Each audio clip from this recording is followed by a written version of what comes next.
Hello and welcome to my YouTube channel. Special attention, be patient for at least 20 seconds of this video clip, and you will surely find what you are looking for. Alexandru is my name, and in this video clip we will discuss about asterisk. What is the difference between Swarovski crystals, diamond and zirconia? Asterisk. Diamonds are a girl's best friend, a phrase and song made famous by the 1949 film Gentlemen Prefer Blondes, in which Marilyn Monroe first performed the song. Today the saying is very true, but traditionally gold wedding rings were used to symbolize a wedding union until 1938, when De Beers launched its "A Diamond is Forever" advertising campaign. The advertising campaign is considered one of the most successful in history and changed the general public's perception of diamonds. Diamonds were no longer seen as a gem reserved only for royalty and the highest society. They came to represent love, affection and fidelity. Nowadays, diamond engagement rings are not only glamorous, they have a very special meaning. They symbolize commitment and the next chapter in a couple's life, which, combined with their beauty, is why they are so desirable. For years, the price of diamonds was kept artificially high by carefully controlling the amount of diamonds allowed to reach the market by a company that had a monopoly on their distribution. Today this is no longer the case, as diamonds are available from various channels around the world where their price is governed by globalized market economies. There is still a growing demand for diamonds, and with their dwindling supply and extremely high costs,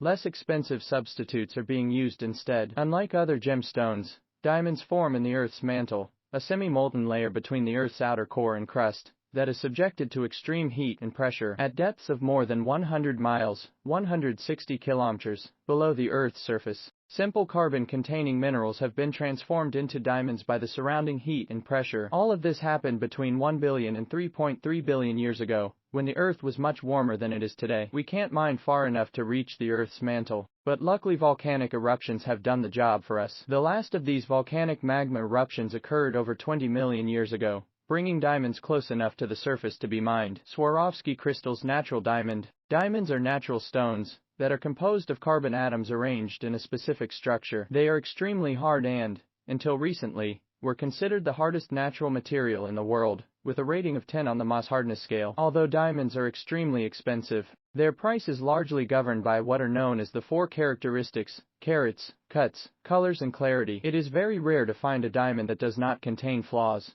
which is why such diamonds command a high price. The same can be said for color. Most diamonds, along with small amounts of flaws or impurities, will have a yellow or brown tint, which is why truly colorless diamonds are so rare and expensive. Swarovski crystals. Zirconia diamonds. Diamonds have a high refractive index of 2.417 and a dispersion of 0.044, which means that, when light passes from air to a diamond that has a different density in air, the speed of light slows down and bends the light due to the angle of refraction. The different colors that make up white light slow down at different rates and are split or separated once they enter the diamond. This separation of the color spectrum is called dispersion, and as the light leaves the diamond material and enters the air, the angle of refraction bends again, and dispersion, which is the separation of white light into different colors, which the light already contains, increases, and it gives us a spectrum of colors. A diamond is also an electrical insulator, but also the best known natural thermal conductor, being 4/5 times more conductive than copper. Diamonds have a specific gravity of 3.53, which is the density of the material compared to the same amount of displaced water, and is useful for identifying gems by gem buyers. Cultured diamond. Cultured diamonds, or synthetic diamonds as they are sometimes called, have been in production since the mid-1950s, although the technology could only produce small diamonds. In recent years, technology has advanced rapidly, and two companies are now able to produce diamonds identical in hardness, dispersion, gravity, refraction and chemical composition to the highest quality mined diamonds available. Where a top quality 1-carat diamond would cost thousands of euros, the same synthetic diamond could be manufactured per person for less than 10 euros. This will obviously have a huge impact on the diamond industry over the next few years, as when comparing a cultured and mined diamond side by side they are virtually indistinguishable. However, they can be differentiated by spectroscopy, infrared, ultraviolet or X-ray wavelengths. Cultured diamonds can be synthesized from a single crystal using a technique called chemical vapor deposition. The technique works by placing the grown crystal seeds in a chamber where hydrogen and methane gases are passed. The chamber is subjected to high heat and pressure, which causes deposits of hydrogen and methane to build up on the diamond crystals, steadily growing them in the process. Cubic zirconia. Cubic zirconia is currently the most popular replacement for a diamond because it looks identical to the untrained eye. Cubic zirconia, or CZ as it is sometimes referred to, is made from zirconium dioxide, a different material than diamonds, which, while having a different chemical composition, comes closer than any other gem to matching the characteristics of a diamond. Natural CZ was first discovered in 1899, but it wasn't until the late 1970s that CZ went into production for use in jewelry. CZ at first impression looks exactly like a diamond, but on closer inspection, there are differences. It has a weight between 5.6 and 6.0, which means it is 1.6 times the weight of a diamond. It has a hardness of 8 on the Mohs scale, a refractive index of 2.176 and a dispersive power of 0.060, which means it is not as hard as a diamond. It is slightly more sparkling, but displays a more prismatic fire, which it means that more colors sparkle inside the gem. Another point to note is that natural diamonds have impurities that CZ does not also have a clear color, which most diamonds do not, but can be colored by adding metal oxides in the manufacturing process. Unlike diamonds, CZs are good insulators of heat, meaning they get hot, but they cannot withstand the same kind of heat that a diamond can, which is a test that is used to distinguish diamonds from CZs. Caring for CZs is important because they are more fragile than diamonds and are susceptible to wear and tear such as chipping and scratching over time. Moissanite. Moissanite is another diamond substitute, which is a rare mineral that can be found naturally in small amounts. Although moissanite jewelry is manufactured artificially, it is made of silicon carbide, which means it is able to withstand high temperatures and is very hard, at 9.25 on the Mohs scale. The mineral moissanite was discovered by Henry Moissan while examining rock samples from a meteorite crater located in Canyon Diablo, Arizona in 1893. At first he mistakenly identified the crystals as diamonds,